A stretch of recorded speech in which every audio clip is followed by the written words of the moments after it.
Welcome to Garden Wise Adventures. My name is Malie. Today it's a windy day near the end of June, and it's time for us to go through and do another tour of my food forest.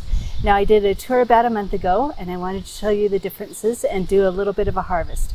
There's not a ton to harvest right now. I've harvested a lot of what there was to harvest, but there still is some more to show you.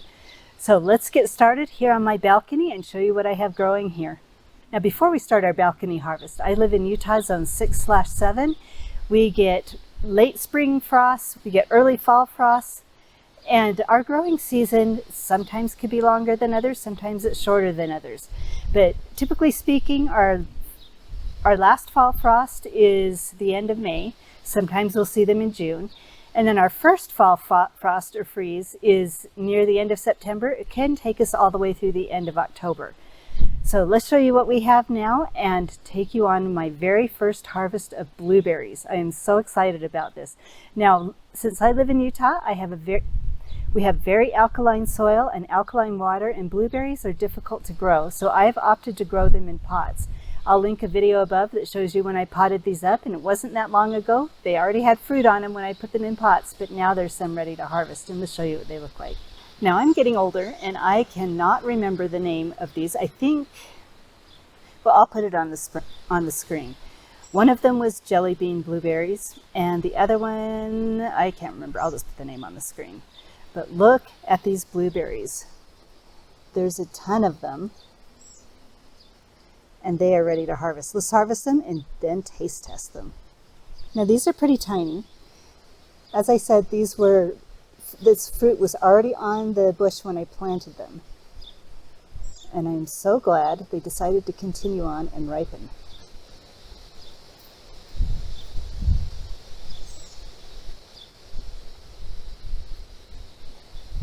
Look at that cluster of blueberries. So this is a very tiny harvest, but let's taste them and see. They are so good. They're tiny, but they're very, very sweet. Have an excellent blueberry flavor. And I'll probably just sit and eat this entire bowl right now. Now, to grow blueberries here in Utah, we need to make sure to use acid fertilizer and acid soil mix. And so I'm going to be fertilizing these plants about once a month with an acid fertilizer, with an acid slow release fertilizer, and then probably also continue to use fish emulsion about once a week. That's how I handle all of the pots on my deck. And I will do another video a little bit later updating you on the experiment that I'm doing growing plants on my deck. So let's look at the other blueberry bush. Now, this is my other blueberry bush. It seems to have a little bit different growth habit. There's not as many berries on it, and they are ripening a little bit later than the other ones, which is nice because that means that I can have an extended harvest of blueberries. And they're here on my deck where it receives part sun, so we get afternoon shade. They're next to my green stalks that do have automatic waterers in them. But the rest of them I water by hand. So there's the other blueberry bush, and some tomatoes and peppers. Now, another fruit tree that I have on my deck that I've almost given up on, but I'm seeing encouraging signs from, is my lemon tree. I have successfully grown lemon trees in pots, but for some reason this one did not like the soil that it was in previously. So I repotted it, and I'm finally starting to get healthy growth rather than the chlorotic growth. So we'll continue on with the fertilizer I've been giving it and the treatment I've been giving it and see if we can get it to rebound. We do have one lemon. We'll see if it stays on there long enough to ripen. Now, the next fruit that I'm going to harvest is a Utah native. It's one that I've done several videos on the past, but it's a serviceberry. The one behind me is a Regent serviceberry. I have 2 shrubs of them, and I love to harvest them, remove the seeds, and then make jams and jellies out of them. So let's show you what they look like right now because they are perfectly ripe. Now, there are a lot of people in Utah who count serviceberries as a replacement for blueberries because they love our alkaline soil and dry conditions, and they grow very, very easily here. They are also blue and about the same shape as blueberries, but their flavor is a little bit different. They are definitely sweet, but they have little seeds in them that give it kind of an almond aftertaste. So it's not a complete replacement for blueberries because they don't taste exactly like them, but they are delicious and very usable. Now the birds absolutely love them, but I end up being able to grow enough for both me and the birds. So here's one tree.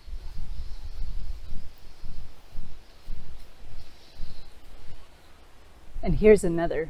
The lighting is kind of a little weird, so I don't know if you can see how many service berries there are on here, but there's quite a few. The next tree I wanted to show you is the largest tree on my property pretty much, and that's my jujube. Jujubes are an Asian native tree, and they grow beautifully here in Utah. Let me show you what the flowers look like. These are the flowers. It's in full bloom all over the tree right now, and it's going to be forming fruit very soon. This tree is a prolific producer. I'll show you a picture of the fruit. I harvest this in October, and I dehydrate them, and I also eat them fresh. So this is an excellent fruit tree to grow here in Utah, and it looks like this year is going to be a banner year for fruit again. Down below it, I have a bunch of herbs, and I also have gooseberries. This gooseberry right here is one that doesn't have a name. It came labeled as Invictus, and Invictus gooseberries are green, and this one turns pink. This one ripens pretty late in the season. I usually get a harvest in July or August.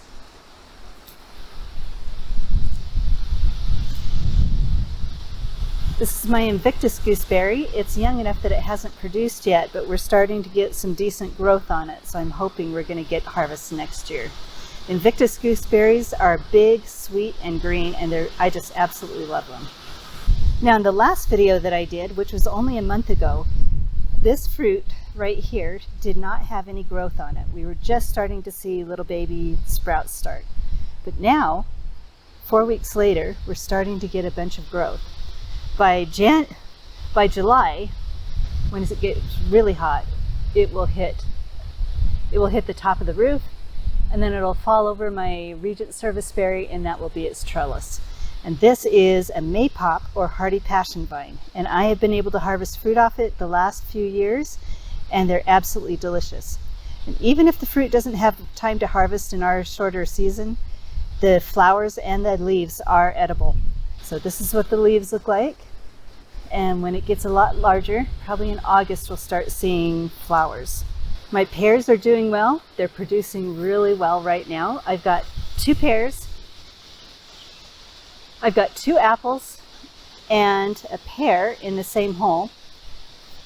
Way down under here, it's impossible to see now, but the trunks will show that I have 2 apples and a pear in the same hole. My apples produce fruit every other year, so I'm not seeing a lot of apples on this year. Last year was the year that we got apples on these. Now the variety of pears is Bartlett, and the apples, this one is September Wonder Fuji, and then way over here in the back we have a Jonah Gold. Now in a food forest there's lots of fruit, there's lots of vegetables. We won't go over all the vegetables, but we do have a lot of good growth on my topaz melons. Now I've done videos on topaz melons. These are melons that were grown by the Japanese people that were interned in internment camps here in Utah. And then the seeds were saved and passed down from generation to generation, and I'll show you a picture of what they look like. And they're a very, very delicious cantaloupe melon with spots instead of stripes. And it looks like we're going to have a good harvest on these. We've got my 2 columnar apples right here. The North Pole did not bear fruit this year, so it looks like it's going to be another alternate bearer. But the Scarlet Sentinel is producing fruit. I've gone through and thinned it as much as I could, but we're going to have a good harvest of apples on this one, and they are absolutely delicious. This is a Kazake pomegranate. It's a hardy pomegranate, a Russian pomegranate. It's flowering like crazy. It's still yet to be determined whether or not we're actually going to get fruit this year. We did get fruit last year, only a few of them. In here, when you look at the flowers, these are male flowers. The bottom part of them, the bottom side of them are narrow. Let me see if I can find a female flower. Now I'm not seeing a lot of female flowers left on the tree. They are falling off. But when you see the swollen end like this, that is a female flower. As compared to this, which has the narrower end, which is the male flower. My Cassandra persimmon had produced a lot of flowers, and we had some baby fruit on here, but most of them have fallen off for the year. Let me see if I can find one. There's one remaining, well, two remaining, right back in here, and I'm fully expecting these to fall off by the end of the year, but I would be so happy if they stayed and formed fruit. My fig trees are filling in nicely. Now this one is might have grown. You could see the short growth on this one. We had a real difficult time getting this one to start leafing out this spring. It took a long time, and we're not getting, I only found one fruit on this. Let me see if I can find it in here. When they're young, they're a darker fruit. When they're older, they're also dark. But that is the only fruit that I've seen on this plant this year. Last year, we got early Braba crops and a ton of fruit. So maybe next year we'll get lucky again. My Marseilles Black VS, though, filled out nicely and quickly. We've got little tiny baby fruits forming on this one. So we're going to get a little bit of a crop out of this one. And I'm really excited about it. These are a darker fig, a berry fig, and they're really, really delicious. My Ronde Bordeaux is again very slow to produce fruit, but you can see little babies starting. And I was afraid last year that it wouldn't have time to ripen, but it once again ended up being the first one to ripen. So Ronde Bordeaux are supposed to be one of the earliest ripening figs, which is important here in Utah because we have such a short growing season. But we are getting some fruit on here, and I'm really excited. Last year, my Italian honey fig bore fruit for the first time, and it was one of my very, very favorite figs. They're large green figs that are extremely sweet. I maybe am seeing fruit start to form on this one, but this one has been a little slow this year also. We might have a little figlet right there. And we have a Braba fig right there. Now Braba figs form on the old wood. They form early in the spring where the main crop forms on the new wood. Now I'm seeing maybe a new one right there. Yeah, so I think we're going to get a few figs off this one, but not as many as I hoped. This one right here is my Olympian fig. It did not produce any figs last year. Olympian figs have a little different flavor profile. Instead of the berry or the honey or the maple syrup flavor, these have a peach flavor. And I think we're starting to see baby figs form on this one. Hopefully they ripen quickly enough to ripen here. There's one for sure. So we're going to get a few figs off of this tree.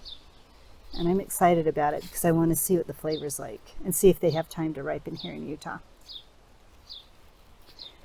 And we do have one that will ripen. That is another Braba crop. That's we've had one. This is my Parfianka pomegranate. It's not as hardy as the Russian pomegranates. And I don't think we're going to get any actual fruit on it, but we are getting flowers for the first time this year. It seems to me the first year it produces mostly male flowers and does not have female flowers. We've got more flowers down here. And they are so pretty. These are my pluots. I've got 2 of them in one hole, according to the Dave Wilson Backyard Orcharding method. And this year, they didn't even really flower. I had like 3 or 4 flowers on it, and it doesn't look like any of those flowers produced fruit.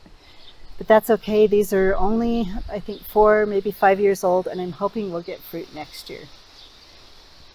We just went through and I did a video on how I keep these small, and I just did a June pruning on them, so I'll link that video up at the top. We've harvested most of the strawberries that are down below. We have a few left that I'll come through and harvest.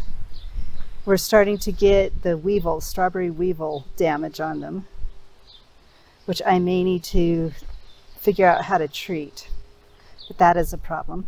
This right here is a blue banana honeyberry. We had some fruit off this one and it was delicious. This is a honey Glen honeyberry. And this is a very late ripening Borealis beast, I think is what it is. And we've got fruit that is still ripening on it. It's not quite ripe yet, but they are a larger fruit. Now, honeyberries are another plant that they say are a replacement for blueberries, but the flavor profile is completely different. But they are blue, and they do produce fruit here in Utah a lot easier than blueberries. They don't mind the alkaline soil, and they don't mind our dry heat because they will actually go dormant in the summer once it gets really hot. My Asian pears, this is a Shinseki Asian pear, is producing really well. Last year I didn't thin it as much as I should, and I thinned it more this year. But we are getting a bunch of chlorosis on it. So what I need to do is put this on my list to hit with chelated iron in the spring and in the fall. And I think it may end up doing better. Or it might mean that there's something going on with the roots down at the base, because we're not getting a lot of growth and we're getting a lot of chlorosis. But last year the fruit ripened and was delicious, and it ripened near the end of October. This shrub right here is a gomi berry. I don't know too many people who grow them here in Utah, but the ones that do say that they fruit well and are easy to grow. And this has been easy to grow. It's its third year, and it produced about 5 berries this spring, and they were delicious. So I'll put a picture of what they looked like. They did have some astringency to them, but they were very sweet and had like a gummy bear flavor to them. Now, if you have shady areas like we have right here, look how glorious my hydrangeas are. These are endless summer hydrangeas, absolutely gorgeous. But these are my currants. They can take the shade, they can take the same amount of water as the hydrangeas, and we've got some that are starting to ripen. They're still a little tart. These are the pink champagne currants. They're not quite ripe yet, but we are starting to get some ripe ones. And then we have some Primus white, and we're getting a lot of fruit on both of these plants. You can see the amount of fruit through there. There is a lot of it. And they make the most excellent jelly ever, so that's what I'm going to be doing with them this year. This is a jostaberry, which is a hybrid between the currant and gooseberry. And we've got a few fruits on it. So they seem to ripen a little bit later, and they turn black and are absolutely delicious. But we didn't get very many on them this year. I'm wondering if these also need a pollinator to have a good crop. Right here we have a newly planted clove currant, and look how many berries are on this. There are so many. Now this is going to be a black currant. The flowers smell like cloves, and it's a native here in Utah, so I'm interested to see what the flavor is like on these. Our triple crown blackberries are starting to produce like crazy. They were glorious this spring with all their flowers, and now we're going to have juicy, juicy fruit. The fruit is really, really delicious. And they are very prolific. And we have 3 of them all shoved in a small space. And I pruned them pretty heavily to keep them in check, but we're still going to get a lot of fruit. This is a new one. This is a Girardi dwarf mulberry. It came with fruit on it. We've got a little one that's thinking about ripening right there. I don't know if they'll ripen or taste very good because this is its first year, but I'm excited to try them because I've heard this is a very, very delicious mulberry, and it only gets about 8 feet tall and wide.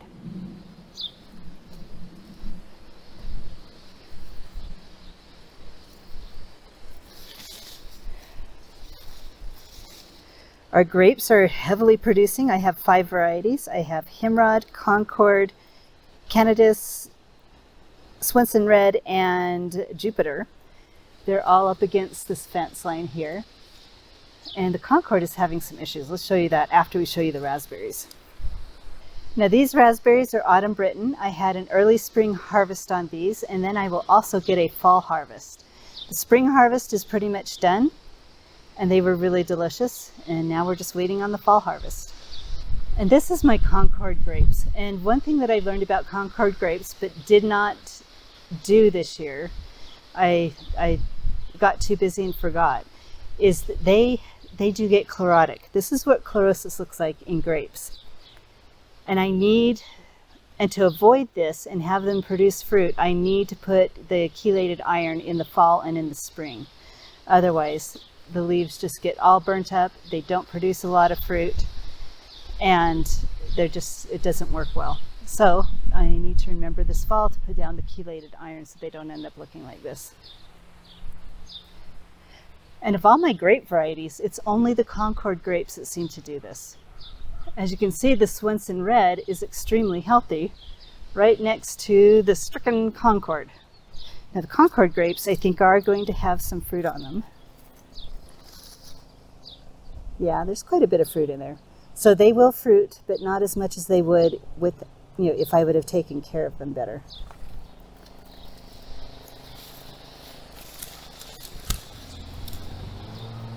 Now the Swenson Red are heavily productive. They're a seeded grape, but they're one of my best flavored ones, and I make juice with these. Now my Canadas is also very heavily productive, but it's not as fast growing and it's not as vigorous a grower as the rest of my grapes. Let's show you how many grapes are in here.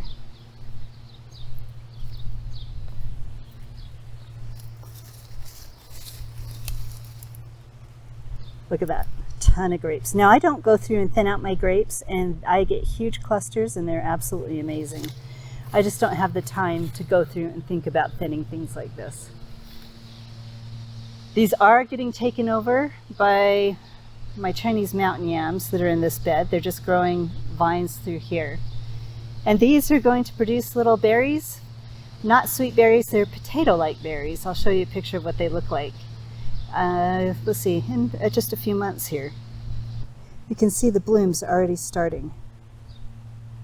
So these will each of these blooms will smell delicious. They smell really beautiful. And then they form little, I guess you call them tuberals or bulbules, I don't know what you call them. But anyway, they are edible. My cherry tree is done for the year. We had a massive crop. They were delicious. I did not get to the upper branches in harvesting them, but sometimes the birds will go through and harvest those for me. This right here is a hardy pistachio.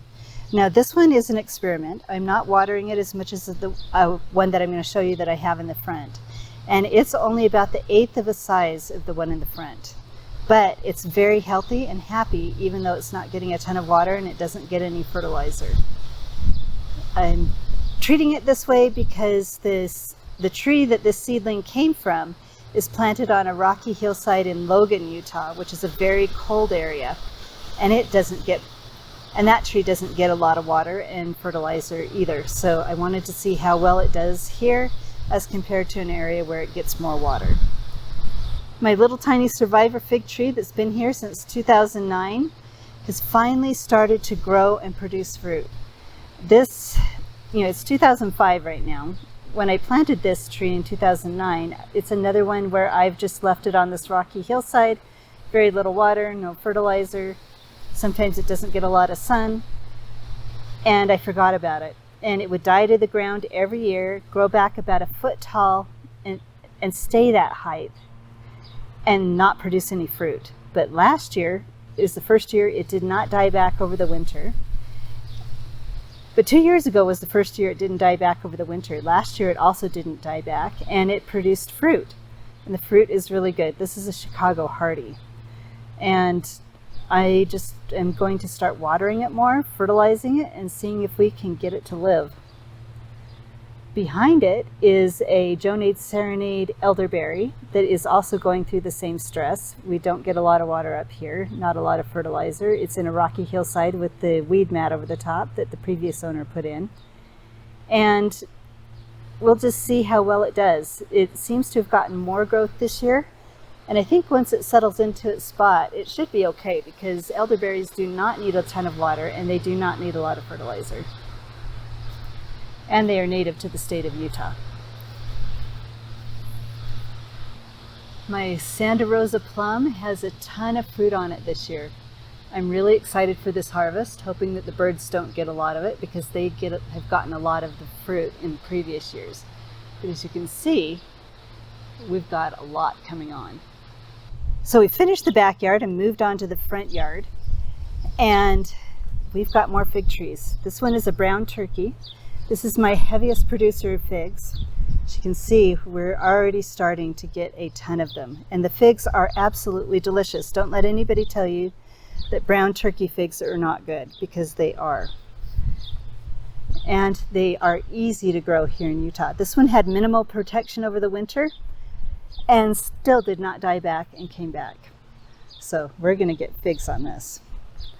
Below those, we have strawberries that we've already harvested. These are a June bearing, so once they're done, they're going to be done this year. The ones in the backyard are ever bearing, so we're going to get fall fruit from the ones in the backyard. Here we have our ground cherry. This one is a Miss Molly pineapple ground cherry, and they're delicious. And right next to it is a Peruvian goldenberry. Now they are both ground cherries, but their growth habits are different and their fruit is different.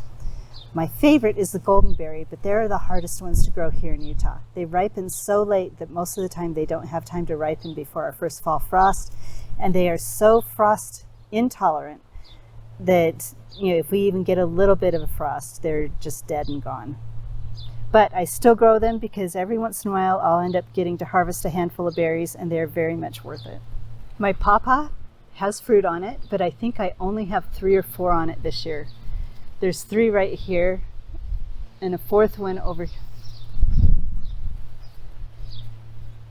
and a 4th one up here. Oh, there's a few more up at the top, but the ones up on the top end up getting stripped off by the wind usually. So this year we're not going to get a huge harvest, but I didn't expect a huge harvest because I didn't go through and hand pollinate.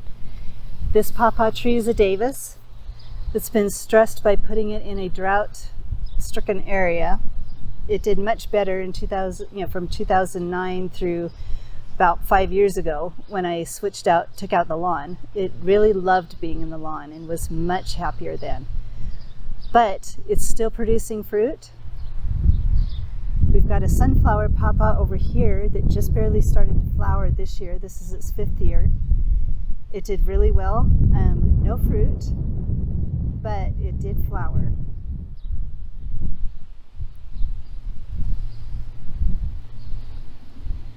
And then we've got a tiny baby mango pawpaw over here, and we're going to see if we can get it to survive. This is a Bounty almond. They're really, really delicious. It's its 4th year, and we are getting almonds on it. We just have like 3 or 4 on it. And they were delicious. Last year we had 2. We harvested 2. This little Nikita's Pride also has a little tiny almond on it. And this is the pollinator. And this is the pollinator for the Bounty. We have a medlar pawpaw right here. Medlar. It's a Bretta's giant medlar. Not a pawpaw, sorry. It's a it's a Bretta's giant medlar. And we're going to get a lot of fruit on it this year. I've harvested a ton of fruit off it every single year. Maybe I'll link a video of one of my harvests and what I've done with the fruit. But they're not as tasty for fresh eating, but they make excellent, excellent jelly. This right here is the other hardy pistachio, and you can see the growth difference. It's next to my neighbor's lawn and gets a lot more water than the one in the back, and it seems to absolutely love it. This is not old enough to flower yet. It's only, let's see, I think it's 7 years old. Maybe we're approaching the 8th year. And they need to be about 10 years old before they produce flowers, and then we'll know if we have males or females and whether or not we're going to get fruit off of them.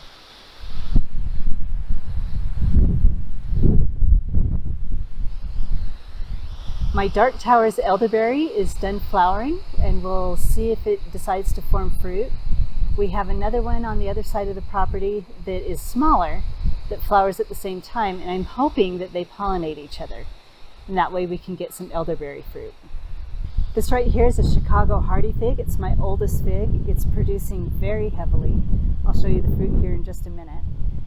And it was not covered at all last year, and it wasn't covered at all last winter, and did really beautifully. This one right here is a Black Mission fig, and it was covered because it's not a hardy fig. Let me see if it's forming any fruit yet.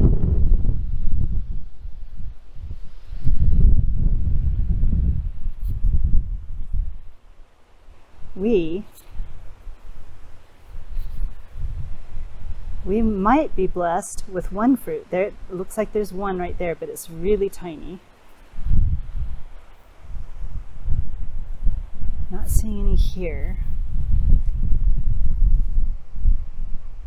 We might have new fruit right there. So we might get some fruit here. We'll have to see.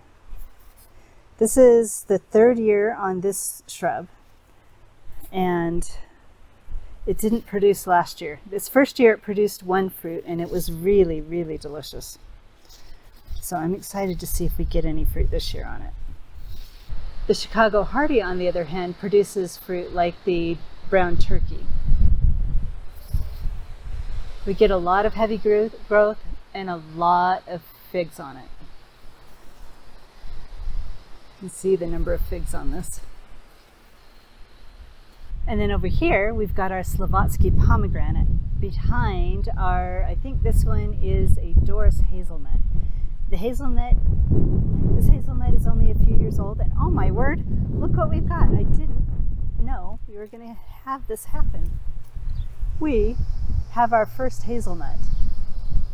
I didn't even see that that was there. I am so excited. Oh, and there's another one up here. We're going to have hazelnuts. 2 of them. So anyway, this is very, very exciting to me. We'll see if they ripen and see what they taste like. That is exciting. Look, there's several of them. I saw the catkins form this spring, but I didn't see the fruit form.